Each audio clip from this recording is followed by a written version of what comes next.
Pemirsa pengelola Desa Wisata Penglipuran, Kantun Matutang pengunjung lokal wiadin mancanegara, antuk setate ngangge masker. Lianan punika protokol kesehatan taler ketegepang, ring genah ngeranjing, miwah ring paumahan soang-soang krame. Manajer pengelola Desa Wisata Penglipuran Iketut Nuriade Mawasang, ugur-ugur inucap ke jantanang becik, untuk kesehatan samian angge inggian wisatawan miwah krame, yening pandemi sampun jantan puput, wau ugur-ugur inucap ke tedunang. Ketanyane Nuriade yang rebecik ring kebijakan pemerintah, sanena dosang krame nenten ngangge masker ring genah umum.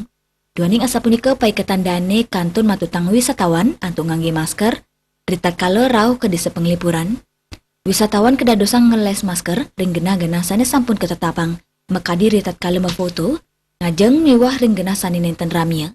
Pemerintah ngelintangin Presiden Joko Widodo ngodarang indik ugur-ugur anyar pawigunan masker ring ruang terbuka. Pemerintah nadosang krama Indonesia ngeles masker ritatkala parikrama ring jeruan, nanging untuk parikrama ring tengah ruangan, mewah transportasi umum krama patut kepatutan ngangge masker, antarini Denpos Nguningayang.